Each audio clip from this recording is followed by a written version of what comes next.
The firebase sat like a frozen scar on the mountain's face. Concrete bunkers, razor wire, and watchtowers built from necessity rather than comfort. The wind came down from the peaks in waves carrying snow that stung exposed skin and turned breath to ice before it left your lungs. This was the Balkans in winter, 1998, where NATO peacekeeping meant holding ground that nobody wanted and everybody fought over. The convoy rolled through the gate just before dusk. Three Humvees caked in mud and road salt, their engines ticking as they cooled. Soldiers climbed out stiff from the ride stamping, feeling back into their feet, pulling gear from the beds with hands that moved slow in the cold. They had that look men get when they've been moving for days, when hot food and Iraq become the only things that matter.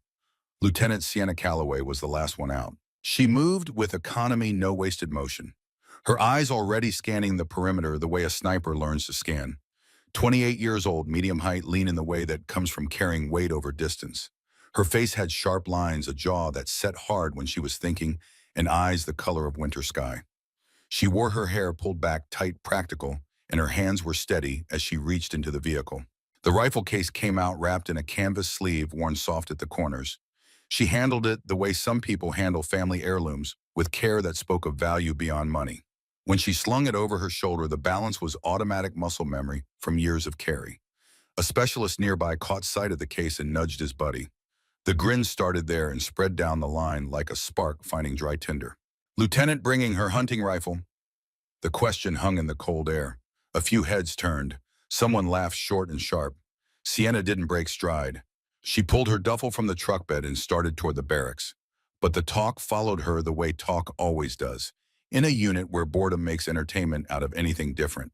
Staff Sergeant Vance, a barrel-chested man with a face like weathered stone, stepped into her path. He wasn't hostile, just curious in that way sergeants get when they see something that doesn't fit the manual. That your primary weapon, Lieutenant? It is. New issue came in last month. M24A2S with the digital optics package. You get yours yet? I did. And I'm using this one.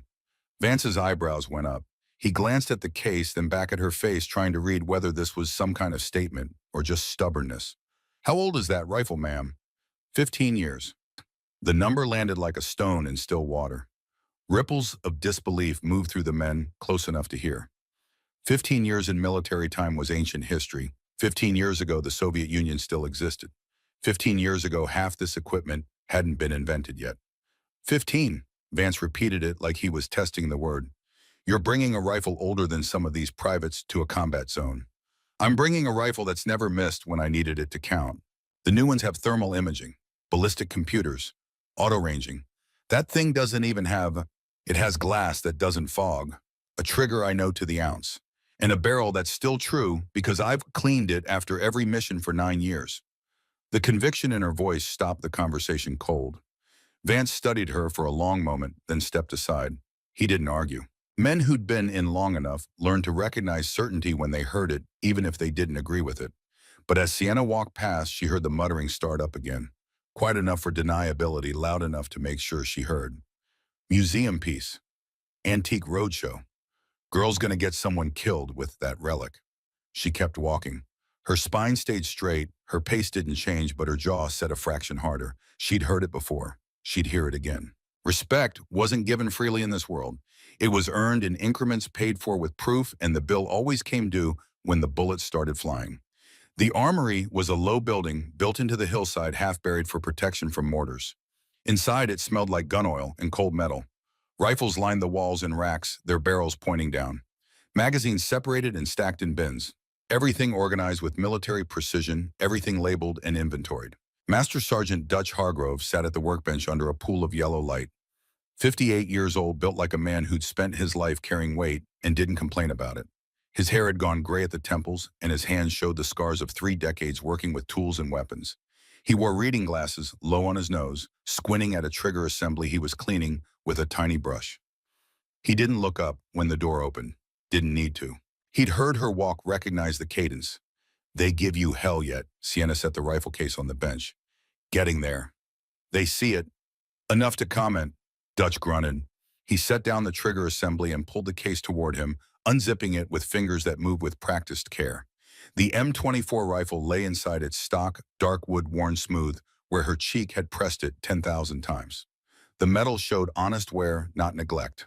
The scope mounted on top was older than the soldiers outside, but its lenses were clear, and the adjustment knobs turned with precision that came from maintenance, not luck. Dutch lifted it out of the case like he was greeting an old friend. He checked the bore with a penlight, ran his thumb along the stock's checkering, worked the bolt to feel the resistance. Barrel's still true, he said after a minute. Zero's tight, don't fix what ain't broke. That's what I told them.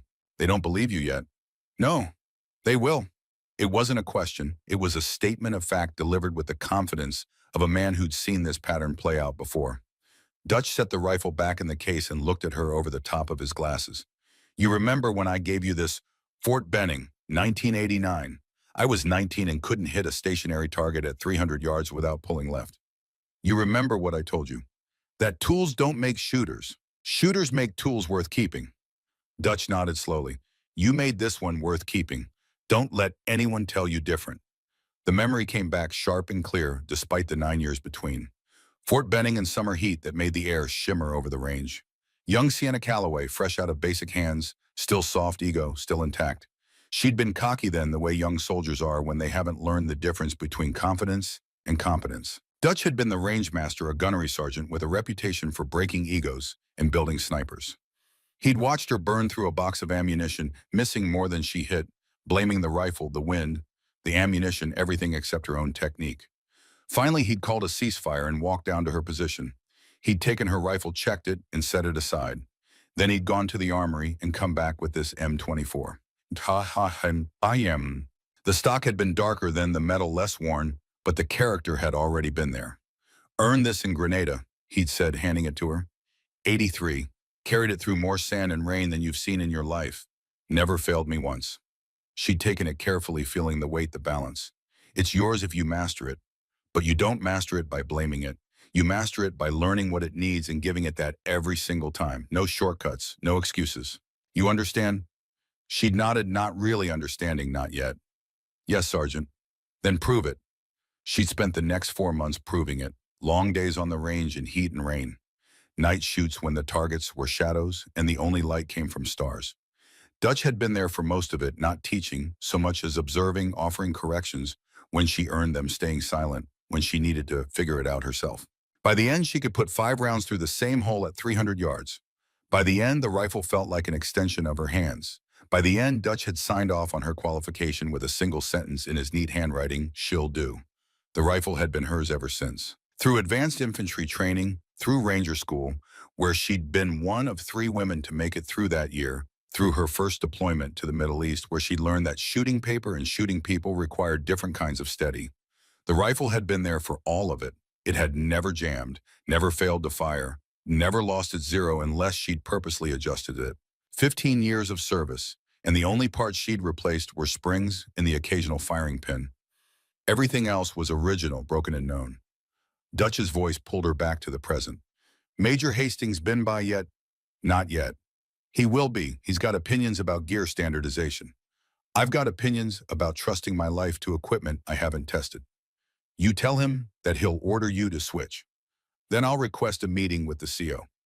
Dutch almost smiled. Almost. Stubborn. Learn from the best. This time he did smile, just a flicker at the corner of his mouth. He closed the rifle case and pushed it back toward her. Mission briefs at 0600. Get some rack time. You're gonna need it. Sienna picked up the case. What do you know that I don't? Same thing you know. Weather's turning bad. Comms have been spotty. And that helicopter that went down yesterday. He met her eyes. They're sending you to get the crew tomorrow. The weight of it settled on her shoulders. A rescue mission in winter mountains with a storm coming in. The kind of mission where everything that could go wrong usually did. How many on the crew? 3, pilot, co-pilot, gunner. Last transmission said they were alive, but the gunner was hurt. That was 18 hours ago. What's the opposition? Serbian paramilitaries in the area, maybe a dozen, maybe more. They know the terrain and they know we're coming. Sienna nodded slowly. This was the job. This was why they were here. But the knot in her gut tightened anyway, the way it always did before action. Get some sleep, Dutch said again. That rifle's ready. Just make sure you are. She left the armory and walked through the compound. The snow had started again, small flakes that drifted rather than fell. Soldiers moved between buildings, shadows in the gathering dark. Somewhere a generator rumbled. Somewhere else someone laughed at a joke she couldn't hear. The barracks was a long metal building with bunks stacked too high and personal space measured in arm's length. It smelled like wet wool and boot leather, and too many bodies in too small a space. She found an empty rack near the back, stowed her gear, and lay down with her boots still on. Sleep didn't come easy. It never did before a mission. Her mind ran through checklists, scenarios, contingencies. She thought about the helicopter crew waiting in the cold. She thought about the paramilitaries who'd be hunting them. She thought about the new rifles with their digital scopes and ballistic computers, and she thought about the simple mechanics of the weapon lying in the case beside her bunk. She must have dozed because the next thing she knew, someone was shaking her shoulder. She came awake fast, hand already moving toward her sidearm before she recognized the face. Staff Sergeant Vance stood over her bunk. "Major wants to see you now." She checked her watch. 0200 hours. 3 hours until the briefing. This wasn't about the briefing. Major Hastings' office was in the command building, a trailer that had been reinforced with sandbags and wishful thinking. In the that it was warm enough to fog windows, and the major sat behind a field desk covered in maps and reports. He was 45 career Army with the kind of face that looked permanent even when it smiled. He didn't smile now. "Lieutenant Calloway, sit." She sat. The rifle case was still in her hand. She hadn't left it in the barracks. Some instincts ran too deep to ignore. Hastings looked at the case, then at her. "I've been reviewing the roster for tomorrow's mission. Noticed you're not listed as carrying standard issue." "No, sir." "Care to explain why?" "I'm more effective with the weapon I've trained with, sir. The M24A2 is an upgrade. Better optics, better range finding, capability, better everything." "You're telling me you're more effective with a rifle that predates half the technology in that upgrade?" "I'm saying I know this rifle, sir. I know its tendencies, its limits, and its capabilities. I can make shots with it that I couldn't make with a weapon I've only fired on a qual range." Hastings leaned back in his chair. "This is about unit cohesion, Lieutenant, about standardization. If everyone's running the same gear, we can cross-load ammunition parts maintenance. You going rogue with vintage equipment puts that at risk. With respect, sir, my ammunition is standard 7.62 NATO, same as every other sniper rifle in inventory, and I maintain my own weapon." "That's not the point." "What is the point, sir?" The question came out harder than she'd intended. Hastings' jaw tightened. "The point is, I'm giving you a direct order to use standard issue equipment. Is that clear enough?" The silence stretched between them. Outside, the wind picked up, rattling the trailer's metal walls. Sienna thought about 9 years with this rifle. 9 years of trigger time, of learning how it moved in wind, how it held zero in heat and cold, how the bullet drop matched the hash marks in her scope at every distance she'd ever needed. She thought about the helicopter crew waiting in the mountains. She thought about making a shot that mattered with a weapon she'd fired maybe 200 rounds through. "Sir, I respectfully request 48 hours to prove the rifle's effectiveness. If it fails in any way, I'll switch to standard issue immediately." "You don't get 48 hours, Lieutenant. You get tomorrow's mission, and you'll run it with the gear I specify." "Then I formally request to speak with the battalion commander about this decision." Hastings stood up. "You're pushing Calloway. I'm trying to do my job with the tool that gives us the best chance of success. Your job is to follow orders. My job is to bring those crew members home alive, and I can do that better with this rifle than with any other weapon in the armory." They stared at each other across the desk. Finally, Hastings sat back down.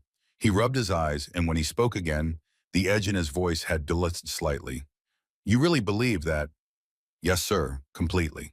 He was quiet for a long moment, weighing options, weighing consequences. Finally, he sighed. 72 hours. You get 72 hours to prove it. But if that rifle causes one problem, one malfunction, one missed shot that matters, you're done. Clear. "Clear, sir." "Dismissed." She stood, started to leave, then stopped at the door. "Sir, thank you." Hastings waved her off. "Don't thank me yet. Just bring those people home." Outside, the snow had thickened. It came down steady now, building on the ground, on the wire, on the roofs. The kind of snow that changed terrain, that made distances deceptive and footing treacherous. The kind of snow that would make tomorrow's mission even harder than it already was. Sienna walked back to the barracks, slowly letting the cold air clear her head. She'd bought time, but time wasn't the same as trust. Trust had to be earned, and earning it meant making every shot count when the shooting started. The rest of the night passed in fragments. She cleaned the rifle, even though it didn't need cleaning, running the bore brush through until the patches came out white, oiling the bolt, checking the scope mounts for any hint of shift. It was ritual more than necessity, but the ritual mattered. It focused the mind, settled the nerves, created a sense of control in a situation where control was mostly illusion. At 0530, she reassembled the rifle, loaded a magazine, and chambered a round. The bolt slid home with a sound like precision machinery, which is exactly what it was. She set the safety and slipped the rifle back into its case. At 0545, soldiers started filing into the briefing room. They came in quiet, still half asleep, clutching coffee and paper cups that steamed in the cold air. Sienna took a seat near the back. A few heads turned when she walked in. The word had spread. Everyone knew about the old rifle. Everyone had an opinion. Major Hastings entered at exactly 600, followed by his staff. He moved to the front of the room where a map of the area had been tacked to a board. Red marks showed their position, the crash site, and the known or suspected locations of hostile armed forces. Listen up. At 14:30 yesterday, a UH-60 Black Hawk went down approximately 10 miles northeast of this position. He tapped the map. 3 crew aboard. Last transmission indicated they were alive, but the crew chief sustained injuries in the crash. Weather's kept us from getting air assets back in there, and it's only getting worse. He paused, looking around the room. That means we go in on foot. Lieutenant Calloway will lead the rescue element. Staff Sergeant Vance, you're her number 2.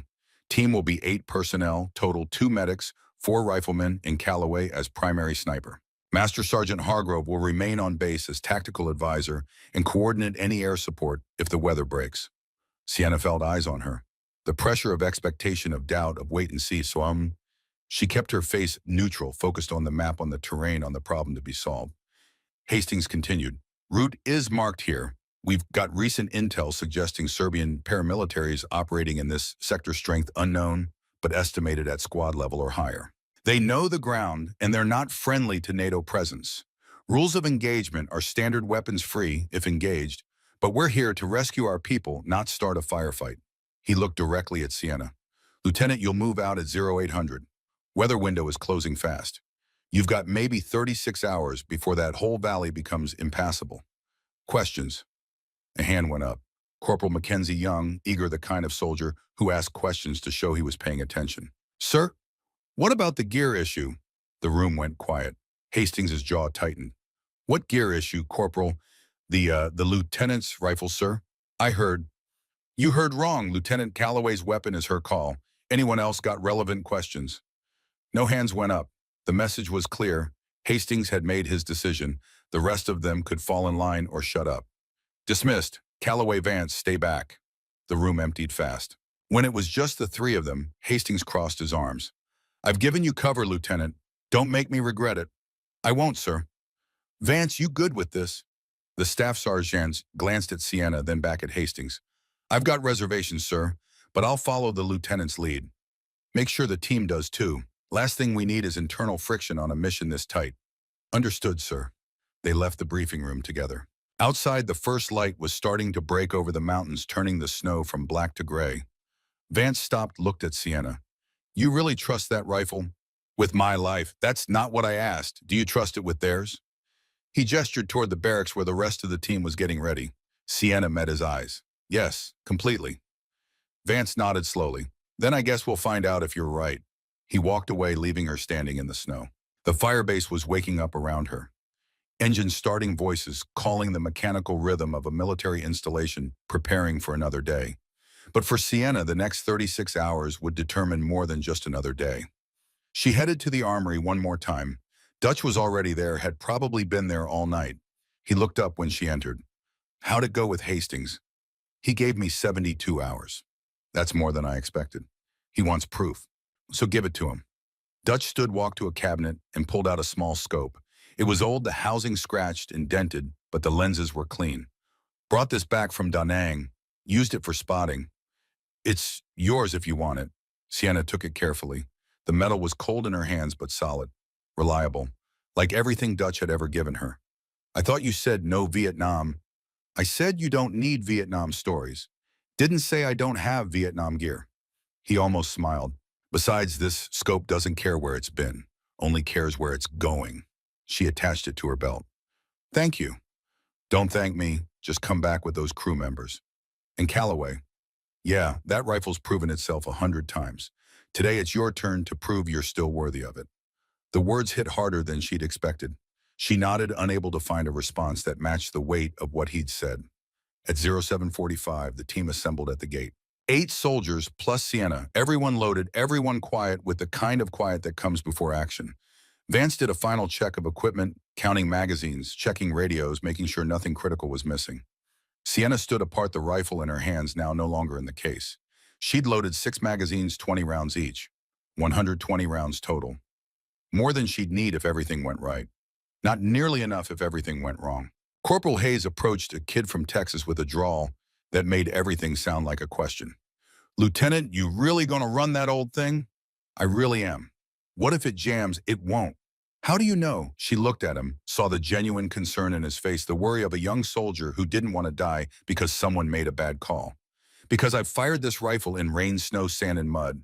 I've fired it in heat that melted boot soles and cold that froze water in canteens. I've dropped it, dragged it, and beat it to hell and back. And it has never, not once, failed to fire when I pulled the trigger. That's how I know." Hayes thought about that, then nodded. "Yes, ma'am." At 0800, the gate opened. The team moved out in a staggered column, spacing themselves for cover eyes scanning the tree line. The snow crunched under their boots, and their breath hung in clouds that dissolved slowly in the still air. Sienna took point with Vance at her shoulder. The rifle felt right in her hands, the weight distributed perfectly, the sling adjusted to exactly the tension she wanted. She'd made this walk 1,000 times in training, but training and real world had different prices for mistakes. They moved through the wire past the last defensive position into the forest beyond. The mountains rose ahead of them, white and silent, and waiting. Somewhere out there, 3 crew members huddled in the wreckage of their helicopter, hoping someone was coming. Somewhere out there, hostile forces moved through the same snow, looking for targets, looking for opportunities. And between them all, a woman with a 15-year-old rifle she trusted more than anything else in the world. The mission had begun. The forest swallowed them whole within the first 100 yards. Pine trees stood in tight ranks, their branches heavy with snow that filtered the morning light into a dim gray wash. The world became monochrome, all whites and blacks and shades between, the kind of landscape where depth perception played tricks and distances lied. Sienna moved with her rifle at low ready eyes, constantly sweeping left to right, high to low. The team spread out behind her in a tactical column, each soldier maintaining proper spacing, each one watching a different sector. This was the theory they'd trained on, the practice they drilled until it became reflex. But theory had a way of falling apart when the snow was real, and the cold bit through layers, and the weight on your back made every step cost more than the last. They'd been moving for 20 minutes when Vance came up beside her, his breath puffing white in the air. "What's your read on the terrain?" Sienna paused, studying the slope ahead. The ground rose steadily, not steep but relentless, the kind of grade that burned the legs and tested the lungs. Through the trees, she could see where the forest thinned near a ridgeline, a natural checkpoint where they could observe before committing to the descent on the other side. "We push to that ridge, take a position, scan the approach to the crash site. If it's clear, we move fast. If it's not, we find another route. And if we're already compromised, then we deal with it." Vance didn't look satisfied with the answer, but he didn't argue. He dropped back to check on the others, leaving Sienna to navigate the next stretch alone. The snow made everything harder. It filled in depressions, hid obstacles, turned simple, walking into constant calculation. Step wrong and you'd sink to your knee. Step right and you'd still sink to your ankle. The team moved slow by necessity, conserving energy, trying to keep sweat to a minimum, because sweat meant cooling, and cooling meant hypothermia, and hypothermia meant death. Fresh snow had begun falling again, light at first, but building steadily. The weather window Hastings had promised was closing faster than predicted. Sienna felt the rifle's weight with every step. 15 pounds of wood and metal, plus the magazines, plus the scope Dutch had given her. It wasn't excessive, but it accumulated. Her shoulders registered the load, her back compensated, her legs adjusted their rhythm. They reached the ridgeline 40 minutes into the movement. Sienna signaled a halt, and the team took knee weapons oriented outward, creating a defensive perimeter by instinct. She moved to the edge where the trees broke and the ground dropped away into a narrow valley. Below, maybe a mile distant, she could see the black scar of the crash site. The helicopter had come down hard, carving a path through the forest before slamming into a cluster of rocks.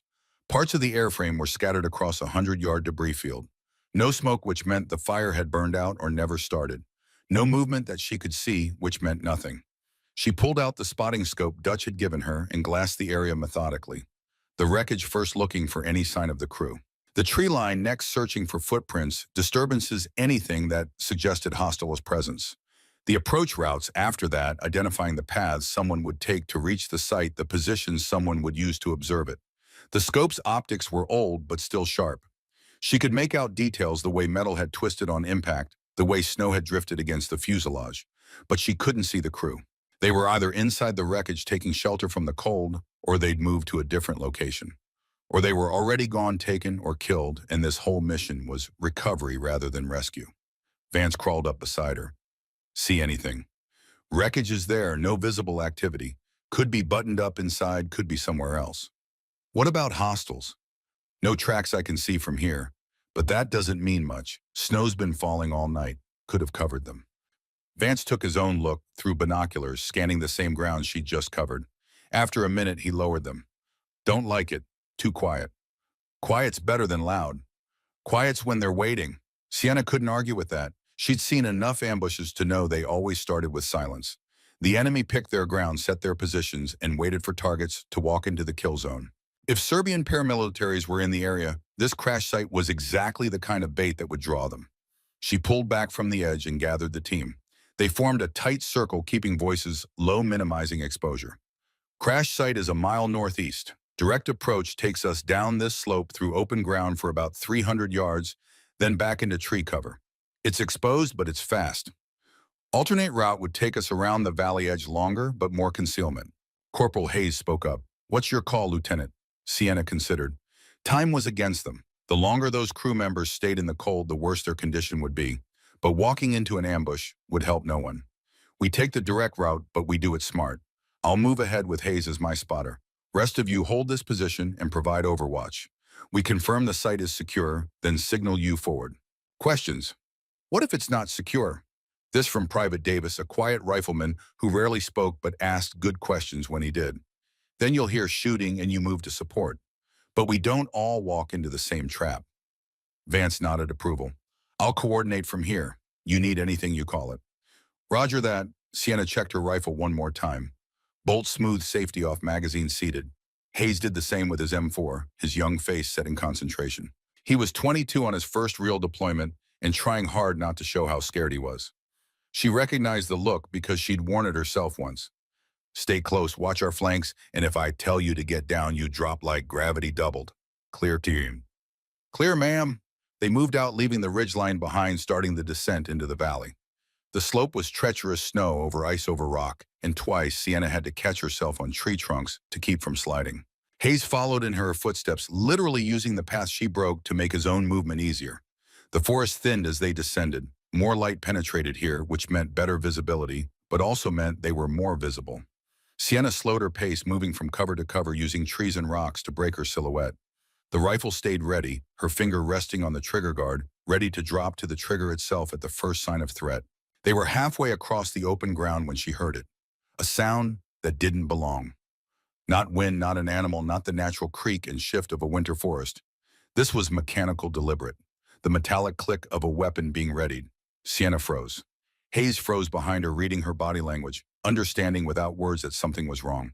They stayed motionless for 10 seconds, 20, listening with every nerve. There, again. To the left, maybe 50 yards hidden in the tree line. She used hand signals. Enemy, left, wait. Hayes acknowledged. His breathing had changed faster now, adrenaline kicking in. She needed him steady. She needed him thinking, not panicking. The sound came a third time, and this time she placed it. A rifle bolt being worked, someone clearing a chamber or loading a round, someone getting ready. She raised her own rifle slowly, bringing the scope to her eye. The world narrowed to the circle of glass, to the magnified view of snow and trees and shadows. She swept across the area where the sound had originated, looking for movement, for shape, for anything that resolved into human form. Nothing. Just forest. Just stillness. But the wrongness remained. Her instincts screamed that they were being watched, that somewhere in that tree line, someone had them in their sights. She made a decision. Better to break contact now than walk deeper into a trap. She signaled Hayes, fall back. Slow. They retreated step by careful step, maintaining their facing weapons oriented toward the threat they couldn't see. Sienna's heart hammered, but her hand stayed steady. This was training. This was discipline. This was the accumulation of every hour she'd spent learning to function while afraid. They were 10 yards from the tree line when the first shot cracked. The bullet hit a tree to Sienna's right, spraying bark and snow. The report echoed off the valley walls, flat and sharp. She dropped to a knee, rifle already tracking toward the muzzle flash she'd seen in her peripheral vision. There, a figure in winter camouflage partially concealed behind a fallen log. The rifle coming up for a second shot. Sienna's scope found him. Distance 350 yards. Wind left to right, maybe 5 miles per hour. Elevation shooting downhill, adjust accordingly. All of this processed in the half second between seeing the target and making the decision to fire. The 15-year-old rifle spoke. The recoil pressed into her shoulder, familiar, expected. Through the scope, she saw the target drop, saw the rifle fall from his hands. "Moving!" Hayes shouted, already shifting position, laying down, suppressing fire with his M4. 3-round bursts controlled, giving her time to displace. More shots answered from the tree line, not one shooter, multiple. The ambush she'd feared sprung early because they'd been cautious enough to make the enemy nervous. Sienna ran in a crouch, making for a cluster of rocks that would provide hard cover. Bullets kicked up snow around her feet. She slid behind the rocks and immediately brought the rifle up, scanning for targets. There, second shooter moving between trees trying to flank. She led him by half a body length, accounting for his movement and the bullet's travel time. The trigger broke clean. The target went down. Hayes reached the rocks, breathing hard. "Jesus, how many are there?" "Too many. Call it in. We need support." He keyed his radio, shouting over the gunfire. Contact, grid reference." He rattled off coordinates while Sienna provided covering fire, shooting at muzzle flashes at shapes that resolved briefly before disappearing behind cover. Vance's voice came back through the static. "Roger, moving to support. Hold position." But holding position was getting harder. The enemy was spreading out, trying to envelop them. Professional tactics, professional movement. These weren't militia fighters. These were trained soldiers who knew what they were doing. Sienna fired again. Third target down. The bolt cycled smoothly despite the cold. Ejected brass arced through the air, landing in the snow with a soft hiss.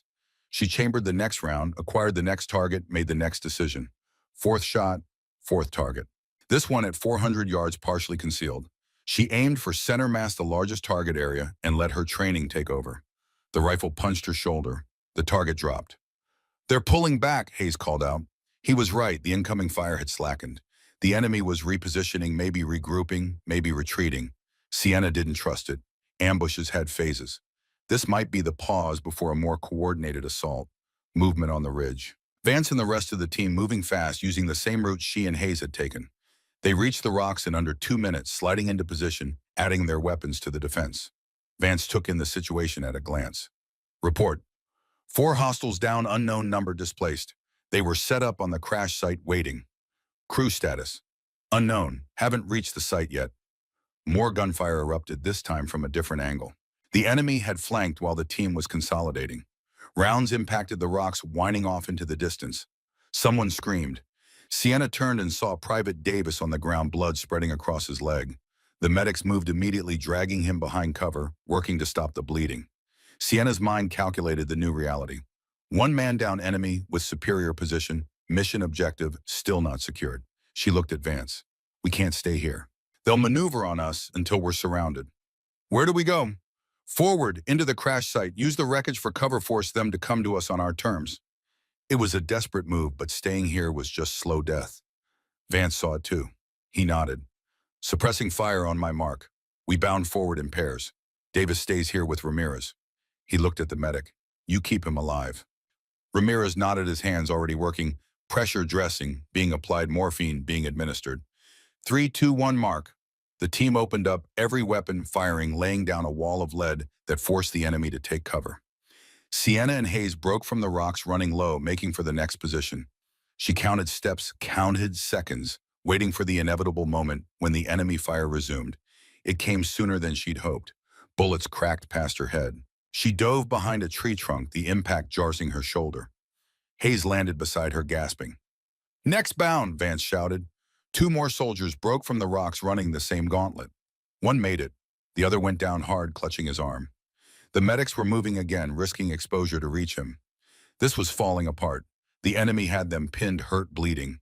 Every second they stayed exposed was another chance for someone to die. Sienna made a decision. She moved from behind the tree, finding an exposed position with a clear view of the enemy's likely locations. It was stupid, it was dangerous, but it was necessary. She brought the rifle up and started shooting with a methodical precision. Not spray and pray, not suppressing fire. Aimed shots, deliberate kills. She spotted a target and fired. The action cycled. Spotted another and fired. Worked the bolt. The rhythm became automatic, the old rifle an extension of her will. Fifth kill. Sixth kill. The enemy fire slackened as they realized someone was picking them off with precision they couldn't match. "Move," she shouted to the team. "I'll cover." They didn't hesitate. Vance led the bound forward, dragging the wounded with them, making for the crash site that was now less than 100 yards away. Sienna stayed in position, scanning for targets, ready to fire on anything that moved. She saw one more, a figure breaking from cover trying to reposition. 700 yards, difficult shot, moving target. She led him by 2 body lengths, adjusted for the downhill angle and fired. The target stumbled and went down. 7th kill. She reloaded, seating a fresh magazine. The entire evolution took 3 seconds. Muscle memory executed under stress. She was back in the scope before the enemy could capitalize on the pause. "Sienna, displace." Vance's voice urgent. She broke from the position, running full sprint toward the wreckage. Bullets followed her, snapping through the air, but she kept moving, kept her feet under her, trusted her legs to find solid ground, even when she couldn't see where she was stepping. She crashed into the wreckage perimeter and rolled behind a section of twisted fuselage. The team was already there, formed up in a hasty defensive position, weapons oriented outward. The 2 wounded were being treated against the inner wall of the helicopter's remains. And there, huddled in what had been the crew compartment, she saw them. The helicopter crew, all 3 alive, watching the firefight with wide eyes. The pilot spoke first, his voice hoarse. "You picked one hell of a time to show up." Sienna didn't smile. "You picked one hell of a place to crash." Vance was already on the radio, calling for extraction, giving updated coordinates, requesting air support if the weather allowed. The response was crackly but clear enough. Negative on air support. Weather had socked in the valley. They were on their own. "How far to friendly lines?" the co-pilot asked. "1.5 miles, uphill, through a forest full of people trying to kill us." "That's not very encouraging." "It's not meant to be. Can you walk?" The pilot nodded. The co-pilot looked shaky but managed to stand.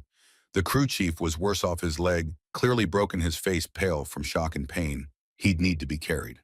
The enemy fire had stopped, which meant they were regrouping. Sienna knew the pattern.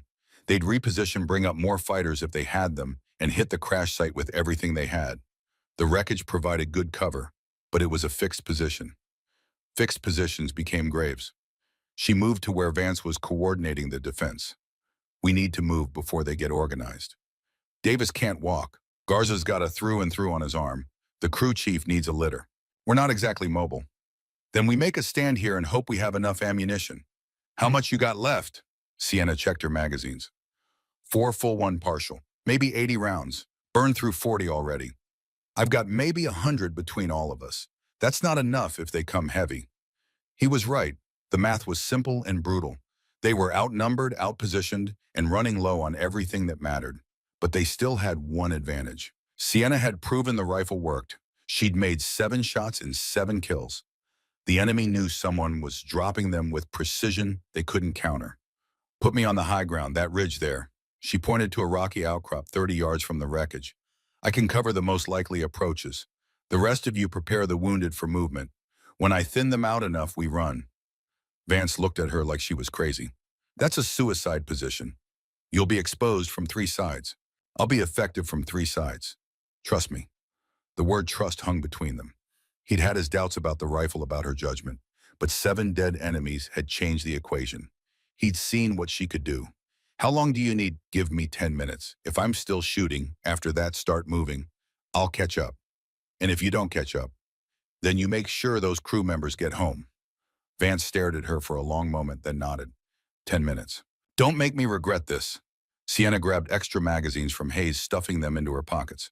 She checked the rifle one more time, clearing snow from the action, making sure nothing would impede its function. Then she moved toward the ridge, low and fast, using every scrap of cover the terrain offered. The position was exactly as bad as Vance had said. Exposed, vulnerable, a perfect target once the enemy identified it. But it also had clear sight lines across the approaches to the crash site. From here, she could see everything. She set up the rifle on a small rock, creating a stable rest. The old scope, Dutch's scope, went on her belt within easy reach. She'd use it to spot targets, then switch to the rifle scope to engage. It was slower than having a dedicated spotter, but she'd trained for this, worked through the drills until the transition became automatic. The forest had gone quiet again. No gunfire, no movement, just the wind and the snow and the waiting. Sienna settled into the position body, transitioning from movement to stillness. This was the mental shift every sniper learned to make. The body wanted to stay revved, wanted to maintain the adrenaline high. But precision shooting required calm, required the discipline to override instinct. She scanned the tree line with the spotting scope, looking for the signs she'd been trained to recognize. Unnatural shapes, movement against the pattern, the glint of metal or glass. Nothing yet, but they were out there. Regrouping, planning, preparing to finish what they'd started. The first one appeared at the tree line, moving cautiously, trying to use cover. Sienna tracked him through the spotting scope, judged his route, his pace. Then she switched to the rifle scope and waited for him to move into the open. He did. A 3-second window between trees. She put the crosshairs on his chest and fired. Eighth kill. The shot rolled across the valley like thunder. Every enemy within earshot now knew exactly where she was. It was the price of the position, the cost of effectiveness. Two more appeared, rushing across an open patch, trying to reach better cover. She cycled the action, acquired the first target, fired. The bolt slid home. Second target fired. Ninth and 10th kills. The rifle was warm now, despite the cold, the barrel heated from repeated firing. She could feel it through her gloves, a reassuring warmth that meant the weapon was doing its job.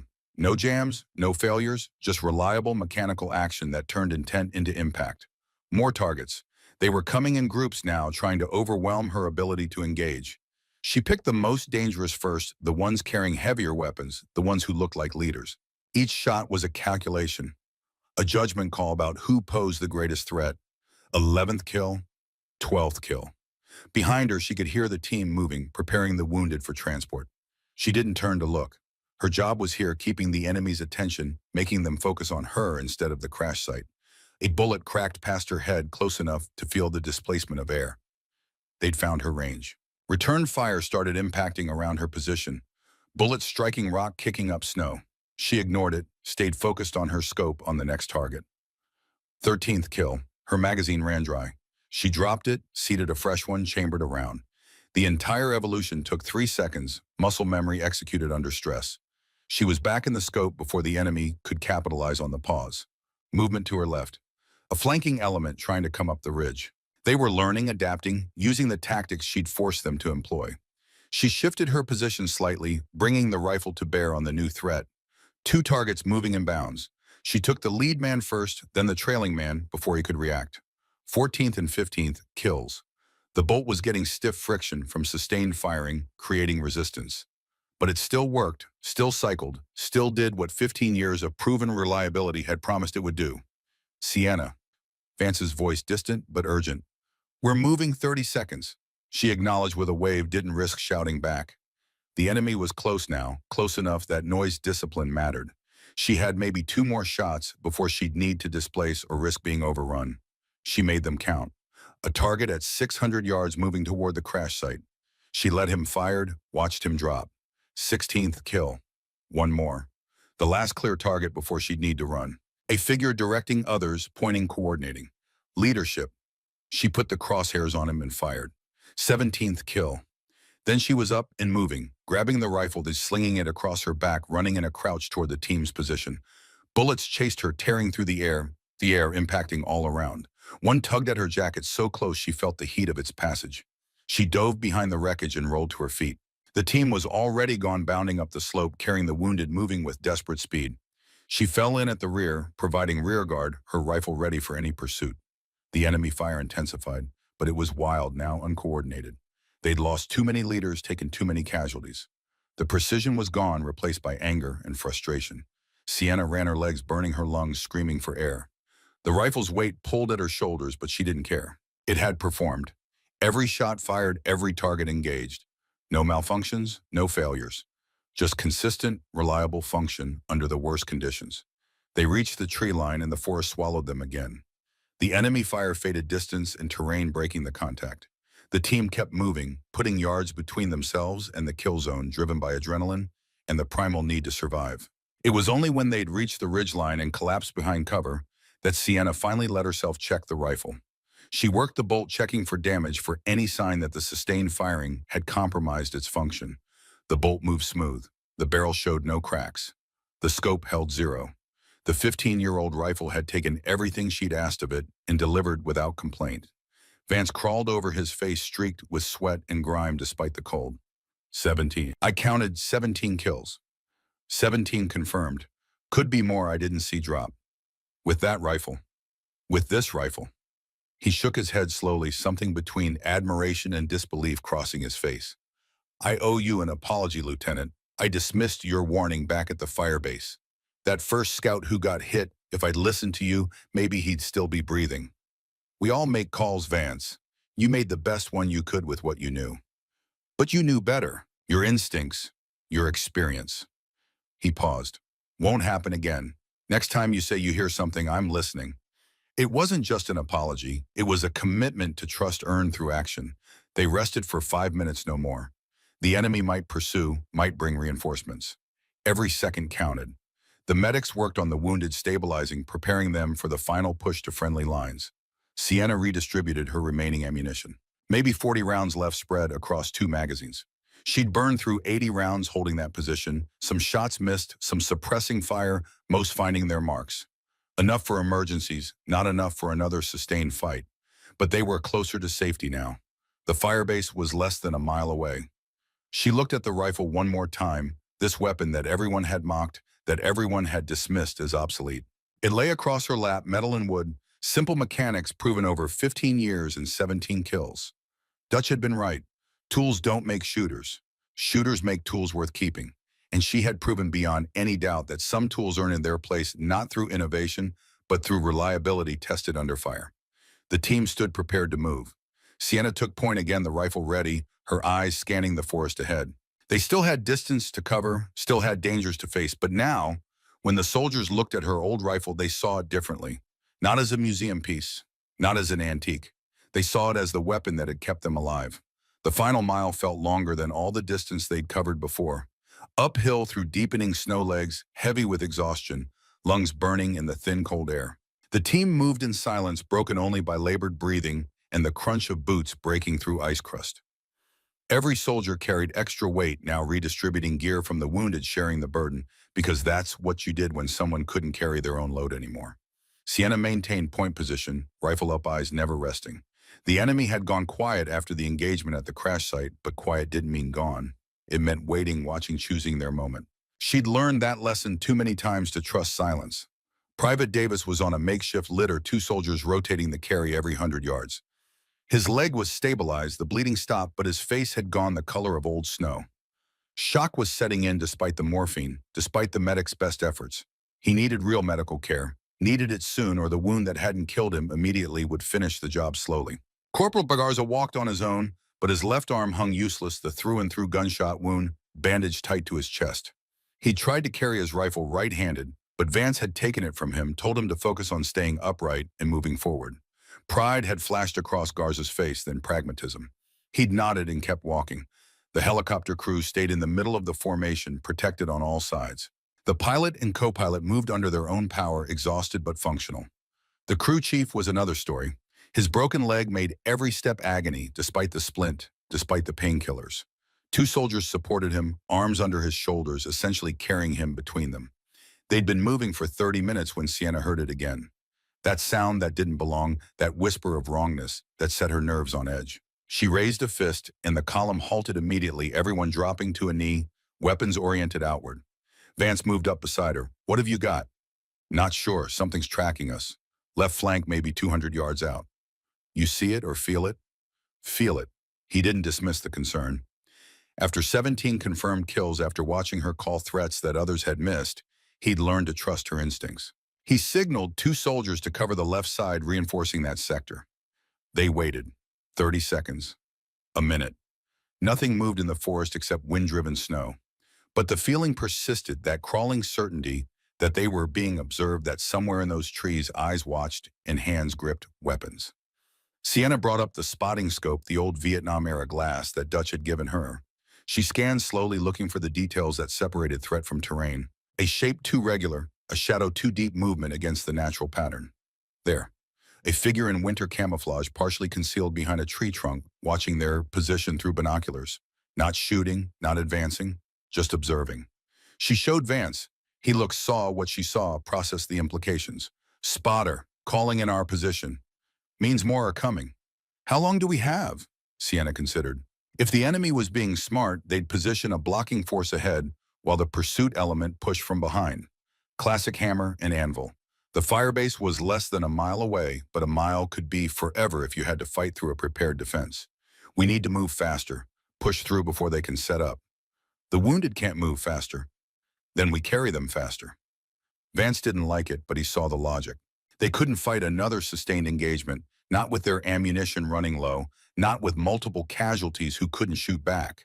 Their only advantage was momentum, the ability to keep moving while the enemy repositioned. Double time, he ordered. Anyone who can't keep up gets carried. No one gets left behind. The team responded immediately. Fresh soldiers took over the litters, others distributed ammunition and equipment to balance the loads.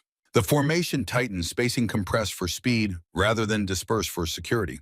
It was a calculated risk, trading protection for pace. They moved out at nearly a run as fast as the terrain and the wounded allowed. Sienna led the way, picking the easiest path, avoiding obstacles that would slow them down. Behind her, she could hear the ragged breathing, the grunts of effort as soldiers pushed their bodies past comfortable limits into the zone where willpower mattered more than conditioning. The forest began to thin. They were getting close to the firebase's outer perimeter, close to the cleared ground where fields of fire had been cut to prevent exactly the kind of approach they were making. That cleared ground would be visible from the watchtowers, would be covered by defensive positions. Once they reached it, they'd have support, but they had to reach it first. The ambush came from ahead, not behind. 3 enemy fighters stepped out from cover positions, rifles already raised, already firing. They'd moved fast, set up in the most obvious choke point, and waited for the Americans to walk into it. The first burst caught one of the litter bearers. He went down hard, dropping his end of the litter, sending Davis spilling into the snow. The second burst went wide, chipping bark from trees. The third burst hit Garza in the chest. He dropped without a sound. Sienna was already moving rifle, coming up scope, finding targets. The range was close, barely 100 yards, almost too close for a scoped rifle designed for distance. But the fundamentals didn't change. Breathe, aim, fire. The first enemy fighter dropped. She cycled the action, acquired, the second fired. He dropped too. The third realized what was happening and tried to find cover. She led him by half a step and fired. He stumbled and fell. 18, 19, 20 kills. But the damage was done. Garza lay still in the snow, blood spreading from beneath him. Davis was conscious but disoriented. His wounded leg twisted at a bad angle from the fall. The team's momentum had broken their formation, scattered. "Medic," someone shouted. Ramirez was already moving, already assessing, already making the brutal calculations that combat medics learned to make. Garza first because Garza was dying right now. Davis second because Davis could wait another minute. Vance organized the perimeter, putting soldiers in position to repel any follow-up attack. Sienna maintained her position at the front, scanning for more threats, ready to engage anything that moved. Ramirez worked on Garza for 2 minutes before sitting back, his face grim. He looked at Vance and shook his head once. The meaning was clear. Garza was gone. The weight of it settled over the team like a physical thing. They'd been hit at the crash site, they'd taken casualties, but everyone had been alive when they started the movement back. Now they'd lost one. The mission had claimed its price. Sienna looked at Garza's still form, at the snow already beginning to cover him. He'd been 24, from Nevada, talked about opening a motorcycle shop when he got out. Now he'd never get out, never go home, never see that dream turn real. "We'll come back for him," Vance said quietly. "When it's safe, we'll bring him home." It was a promise they'd keep or die trying. You didn't leave your dead behind, not if there was any way to avoid it. Vance's voice cut through the shock. "We grieve later. Right now we move." Ramirez stabilized Davis again. "Everyone else, security positions. We're not stopping here." It was the right call, the only call. Staying meant dying. The enemy knew where they were, knew they were hurt and slowing. Every second of delay gave the enemy time to bring up more fighters to set up more ambushes. They left Garza where he fell. There was no choice. Carrying a dead man would slow them further, would risk more lives. Ramirez closed Garza's eyes, whispered something. Sienna couldn't hear, then stood and rejoined the formation. It was brutal, it was necessary, and it would haunt them later. The team moved out again faster now, despite the losses driven by the knowledge that stopping meant joining Garza in the snow. Sienna pushed the pace, her own exhaustion forgotten. Her focus narrowed to the single objective of reaching friendly lines. The forest opened up ahead. She could see the cleared ground now. The stumps where trees had been cut away, the wire obstacles marking the firebase's outer boundary. 200 yards. That's all that separated them from safety. But 200 yards of open ground with no cover, no concealment, completely exposed to fire from the tree line they were leaving and the positions they were approaching. If the towers didn't recognize them, if someone got trigger happy, the firebase's own defenses would cut them down. Vance came up beside her, breathing hard. I'll call it in, give them our position, and tell them we're coming in hot. He keyed his radio. Firebase Alpha, this is Rescue 1. We are 200 yards south of perimeter wire moving to your position. Multiple wounded, 1 KIA. Do not fire, I say again, do not fire. Acknowledge. Static. Then a voice crackling, but clear. Rescue 1, this is Firebase Alpha. We copy. Hold position for authentication. Negative on hold position. We are under pursuit. Need immediate entry. Rescue 1, you know the protocol. Authentication code required. Vance cursed under his breath. Procedures were procedures, even when lives hung in the balance. He rattled off a series of numbers and letters, the daily authentication that proved they were friendly forces and not an enemy trick. Seconds passed. Sienna scanned the tree line behind them, expecting to see enemy fighters emerging, expecting the final assault that would trap them in the open. Rescue 1 authentication confirmed. You are cleared to approach. Gate will be open. Medic standing by. Roger that. Moving now. The team broke from the trees at a dead run. The litter bearers struggled to keep Davis stable while maintaining speed. The helicopter crew stumbled forward on adrenaline and willpower. Sienna ran backward, rifle up, covering their retreat, ready to engage any pursuit. She saw them then. Enemy fighters at the tree line, at least a dozen, maybe more. They emerged from cover and opened fire, bullets kicking up snow around the running Americans. But they didn't advance into the open ground. They knew what waited in those watchtowers, knew that crossing into the cleared zone meant facing machine gun fire from prepared positions. One of the tower guns opened up anyway. Heavy caliber rounds tearing through the air over the team's heads, impacting the tree line with devastating effect. The enemy fire stopped immediately as they dove for cover. The American firebase was showing what happened when you threaten their people. Sienna turned and ran forward again, her lungs screaming, her legs burning. The gate was ahead, the wire pulled back, soldiers waiting to receive them. 50 yards, 40, 30. They crossed the wire and the gate swung shut behind them. But safety was temporary. The radio crackled with urgent traffic before the medics could even reach the casualties. All personnel, this is Firebase Command. Medical evacuation helicopter inbound, ETA, 8 minutes. We need the external LZ secured immediately. Vance looked at Hastings, who'd come running from the command post. Sir, that LZ is 200 yards outside the wire. The enemy has direct observation on it. I'm aware, Staff Sergeant, but Davis and the crew chief won't survive the hour without surgical intervention. That bird is their only chance. Sienna stepped forward, still catching her breath. I can cover it, sir. From the tower. Clear sight lines to the LZ and the tree line.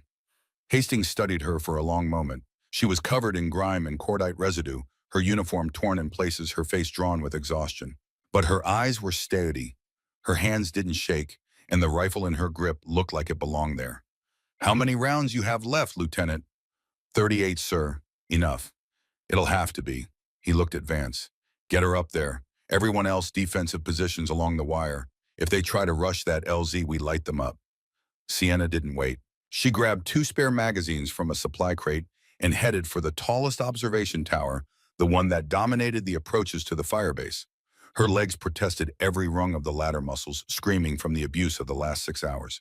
But she climbed anyway, driven by the knowledge that Davis and the crew chief were counting on her. The tower platform was small, barely 8 feet square, open to the wind on all sides. But the view was perfect. She could see the landing zone clearly, a flat area marked with infrared strobes that would guide the helicopter in. Beyond it, the tree line where the enemy had taken cover. And they're moving in the shadow shapes that told her they hadn't given up. She set up the rifle on the tower's railing, creating a stable rest. The wind was stronger up here, gusting unpredictably, but she'd made harder shots. She checked the scope one more time, confirming 0, then settled in to wait. The helicopter appeared as a distant speck, growing larger, the distinctive whop-whop of rotor blades carrying across the valley. The enemy would hear it too, would know that their window to disrupt the evacuation was closing fast. Movement in the tree line. Sienna tracked it through her scope, identifying the threat. An enemy sniper setting up in an elevated position with a clear view of the LZ. Professional setup, professional discipline. He was building a hide, taking his time preparing for the shot that would bring down the helicopter or kill the crew loading casualties. Their eyes met through their respective scopes. A moment of recognition between professionals, each understanding what the other was about to attempt. Then the moment passed and calculation took over. Range 870 yards. Wind gusting left to right 8 to 12 miles per hour. Elevation shooting slightly downhill. Target partially concealed, only head and shoulders visible. This was the hardest shot of the day, maybe the hardest shot she'd ever attempted. But Davis was dying and the crew chief wasn't far behind, and that helicopter would be on the ground in less than 2 minutes. Sienna controlled her breathing. Let the wind gust, felt it push against her body, waited for the lull. When it came, she took up the slack in the trigger, found that perfect break point, and squeezed. The rifle spoke. Through the scope, she saw the enemy sniper's head snap back, saw him collapse behind his position. 21 kills. But there were more. Two fighters broke from the tree line, running toward the LZ with RPGs on their shoulders. They'd try to reach firing position while the helicopter was most vulnerable during the landing when it couldn't maneuver. Sienna cycled the action brass, ejecting in a glittering arc. First target. Lead him account for his speed, his changing angle. Fire. He went down at 640 yards, the RPG tumbling from his hands. 22. Second target. Faster now, he'd seen his partner fall and was running erratically, trying to make himself harder to hit. But erratic movement followed patterns if you watched long enough. Sienna waited for the moment when his path straightened, when physics and momentum would force him into predictability. There. She led him by 3 body lengths and fired. 23 kills. The helicopter was on final approach now, nose-high bleeding, speed, the pilot fighting the wind to keep it stable. Sienna kept her scope on the tree line, ready to engage anything else that moved. Her shoulder ached from recoil. Her cheek was raw from pressing against the stock, but her focus never wavered. The Black Hawk touched down in a storm of rotor wash and blowing snow. The crew worked with practiced efficiency, loading Davis first, then the crew chief securing them for transport, while the helicopter's guns covered the tree line. 45 seconds from touchdown to liftoff, a textbook evolution that spoke of training and discipline. The helicopter lifted off, banked hard left to put the firebase between it and the enemy position, and disappeared into the gray sky. The enemy fire that Sienna had been expecting never came. They'd lost too many trying to stop what couldn't be stopped. She descended the tower, her legs shaking now that the adrenaline was fading. Vance met her at the bottom, his face showing something she'd never seen there before. Not just respect, gratitude. That last shot, the sniper, I was watching through binocs, 800 yards plus wind-moving target. 870, and he wasn't moving. Could have fooled me, looked impossible from here. Wasn't impossible, just difficult. He shook his head slowly. 23 confirmed kills in one day, with a rifle old enough to have serial numbers instead of QR codes. I don't think I've ever seen anything like it. The rifle did its job. I just pointed it in the right direction.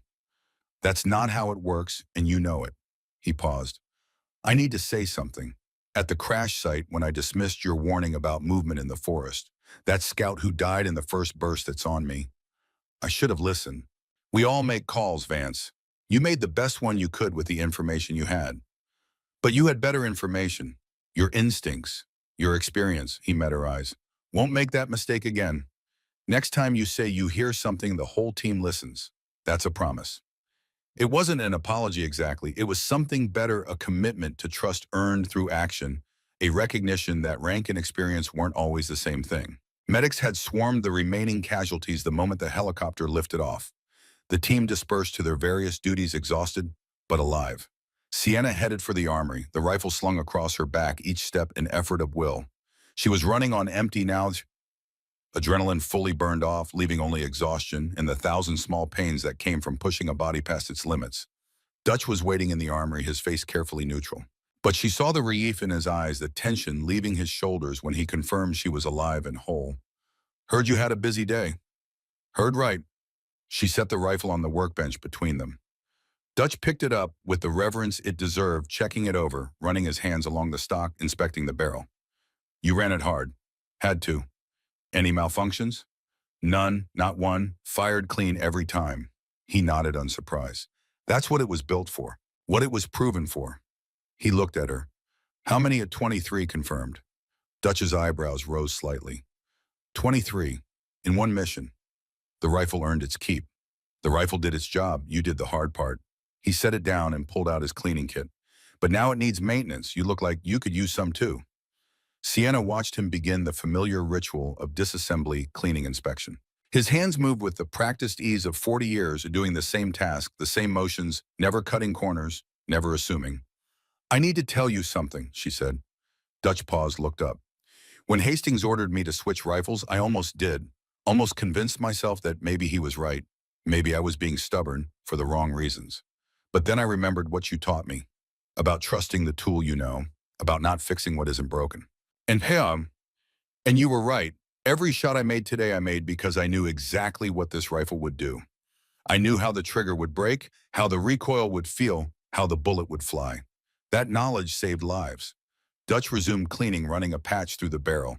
Tools are tools, but the right tool in trained hands becomes something more, becomes an extension of intent. He paused. This rifle has history, my history in Grenada, now your history in these mountains. That matters, not because the past makes it magic, but because the past makes it known. She understood. The rifle wasn't special because it was old. It was special because it was proven. 15 years of service, countless rounds fired, and now 23 more enemy combatants who'd learned too late that age didn't mean obsolete. What happens now, she asked. Now you rest. Tomorrow you write your report. The day after, maybe you start breaking in one of those new rifles. Not to replace this one, but to have options. You think I should switch? I think you should master every tool available to you. This rifle will always be here, will always be reliable. But someday you might need what those new rifles offer. When that day comes, you should be ready. It was wisdom earned through decades offered without judgment. Sienna nodded. I'll start tomorrow. Good. But tonight, this one gets the attention it deserves. She left him to his work and headed for the mess hall. The other soldiers she passed looked at her differently now. No more jokes about museum pieces. No more comments about antiques. They'd seen what the old rifle could do, and more importantly, they'd seen what she could do with it. The mess hall was serving dinner. She filled a tray with food she didn't taste, eating mechanically because her body needed fuel. Corporal Hayes sat down across from her, his young face serious. Lieutenant, can I ask you something? Go ahead. That rifle, how long did it take you to get that good with it? 9 years, and I'm still learning. 9 years. He said it like the number was incomprehensible. I've been shooting for 3 years and I thought I was pretty decent. You are decent. I saw you move under fire, saw you keep your head when things got bad. That's harder to teach than marksmanship. But I couldn't make the shots you made. Not yet, but you could. With time, with practice, with the right instruction. Hayes thought about that. Would you teach me, when we're back from deployment, when there's time? Sienna considered. She wasn't a formal instructor, didn't have the credentials or the assignment, but she remembered being 19 and eager, remembered Dutch taking the time to show her what she needed to know. Yeah, I'll teach you. The kid's face lit up. Thank you, ma'am. I won't waste your time. See that you don't.